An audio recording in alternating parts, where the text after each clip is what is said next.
Hi, it's Dorothy with Stage and Sell. Back to talk to you today a little bit more about home staging. You know, last time we got together, we talked about staging the outside of your house with a thing we call curb appeal. And that, of course, is where I first introduced you to the term wow factor. Well, now we've got you to the front door. We're going to go inside. And so let's talk a little bit about that very important first step across the threshold of that door. When we open the door and go in, the first area that you see is, you can call it an entryway, you can call it a foyer or a foyer, depends on your pronunciation and your choice, but basically it's the first mini room, if you will, that you see when you walk into a house. So that in itself has got to have a wow factor. It has got to be rich, it's got to be warm, it's got to be inviting. It has to be something that really pulls the person on into the house to look at it. You've done well, you've got them inside. Now, we want to make sure we don't blow it by having the wrong stuff or no stuff in your entryway. So the first thing I want you to do, we're going to pretend like you're on a tour with me. We're going to go inside, and the first thing I want you to do, and this may sound a little strange, I want you to close the door and turn around and look at the door. Reason? Because the door is the last thing people are going to see when they leave. They may not notice it when they come in, but they're sure going to notice it when they go out. So you want to make sure that there's no damage to that door, that the paint's fresh, that it looks good, that there's no scratches or scuff marks that the kids perhaps have left. You also want to look at that wall over at the side where the doorknob hits. Has it been dinging that plaster for too long and there's a little dent? Or is there plaster knocked off the wall or paint knocked off the wall? You know, you can go to the hardware store and for very few dollars pick up a little device that screws into the wall, and it's a little padding that your doorknob can hit, and it keeps your doorknob from damaging your wall. Step back into about the middle of your entryway and look up as well at your front door. Is there a glass piece above the door? Most of the houses these days do have some kind of glass above them. Is it clean? Is it dirty? Does it have rain marks on it? Look at the corners. Are there cobwebs? And let's face it, we all get used to seeing what's there, and so we don't really take a whole lot of time to notice separately, unless we're doing something like selling our house, getting it ready for sale, to see some of these things. So get rid of the cobwebs, obviously, and clean. You know, I can't emphasize this enough. As an ASP stager, we say things need to be Q-tip clean. Clean adds a huge amount of value to your house, because if people come in and see a clean house, they automatically assume it's been well taken care of. So make sure everything is clean. Okay, you've looked at the front door, you've assessed that, but now look down first before you turn around. Do you have another mat at the front door for people to wipe their feet on? If you do, get rid of it. It's A, something for people to trip over if they're not careful when they come in, and B, it's probably going to be dirty. So you want to make sure that, again, this is not detracting from the way your home looks. So you want to do that. Now, one thing I will warn you about now is that, as I said, you know, in Central Texas, regardless of how much we do work at keeping our homes clean, there are these little critters that tend to come in. And I have walked into houses that I've staged, and there have been dead bodies on the floor. Not human ones, thank goodness. But, you know, bugs have their place, but it's not, like I said before, it's not in your house. It's not in the area that you want people to look at. So make sure those get swept up and done on a regular basis, because they do continue to come in. Even if you've had your house sprayed with a pest control or something like that, sometimes the critters do still manage to come in. And so right by the front door, for some reason, seems to be a place they really like to congregate. So just make sure that's kept clean, both inside and then again outside as well. All right, now you're ready to turn around. So now we're going to turn around and look at the rest of the entryway. First thing I want you to notice is the walls. Hopefully your paint is a reasonable color. It's really hard to sell a house with purple walls, so make sure your foyer is a nice neutral color. And we're going to be talking about neutral all the way through the house. But you want to make sure that the walls are clean. Again, let's face it, when we all come inside, sometimes we bump up against the wall. If we have kiddos, it's real easy for them to leave little handprints or just scrape marks on the wall. Get you a Mr. Clean Magic Clean Eraser. Test it in a small spot to make sure it's not going to take the paint off, because you got to watch that. But use that, and it's amazing how it'll remove those scuff marks and those kinds of things to make the hallway look cleaner. Okay, now, do you have a light fixture in the hallway or the entryway? A lot of places do. Some people, if they have a large entryway, it even has a chandelier. So is it clean? It's amazing how much dust and cobwebs and even, again, dead critters in the light fixture, in the bowls, are easy to collect. So make sure that is sparkling clean. You want to make sure about the floor. A lot of us use a runner as we walk from the front door on toward the next room. Is that runner in good condition? And is your hallway wide enough to support a runner? We don't want the hallway, the entryway, to look cramped. So that's why you've got to be really careful about how you stage and how much you stage an entryway or foyer. So you need to look and see at the floor. Do I need to get rid of that runner? If not, do I need to replace it? Does it need a new one? If you've got nice floors, tile or wood, that's fine. You don't even need the runner unless it really adds something to the look of the house. Again, if you're using a stager, they'll be able to advise you about that to the best ability.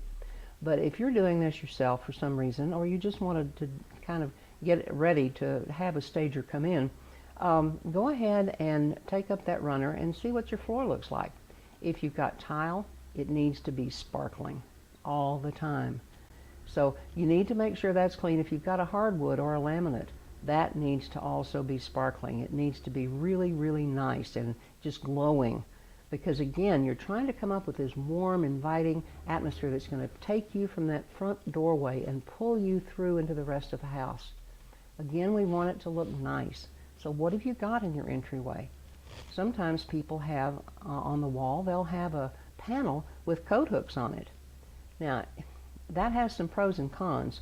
If you can actually take that little panel off to get rid of those coat hooks, do a little patch and repair with your paint, I would suggest doing it. Otherwise, if you can't without major damage to the wall, then just make sure you don't hang anything on there. Don't use that to put the family's outdoor coats or umbrellas or whatever while you have the house on the market. It needs to be just empty so it's not quite so detracting. You want to look at what else you've got there. A lot of folks, unfortunately, we all do it at times. We tend to use it as a storage area, and we just throw a box here, a bag there, whatever, shoes, whatever, we shed as we come in. And so we need to make sure that this is always picked up and that it's empty. We want it to look as empty as possible so that it looks more spacious. Remember, we talked about that. In staging a house, two things. One, less is more. The less that you have to detract a potential buyer from looking at the space in your house, the more likely they are to perceive it as a spacious house. And secondly, you also want to make sure that when you're staging a house, that you realize that the way that you stage a house to sell is not the same thing as the way you live in your house. We all have our stuff, we all have our ways of doing things, and that's great. But when you get ready to put that house on the market, it has got to become a product, just like a product in the grocery store. And it has got to look better, it has got to make the most appeal to the customer, as it were, for them to really be interested and decide this is the one I want. So let's talk about furniture for just a minute. What furniture do you have in your hallway? Sometimes we have a little table perhaps, and that's fine. A little narrow table along the wall. Put a mirror above it. That's always a nice touch. And then maybe put a green plant on the side of the table. And that's it.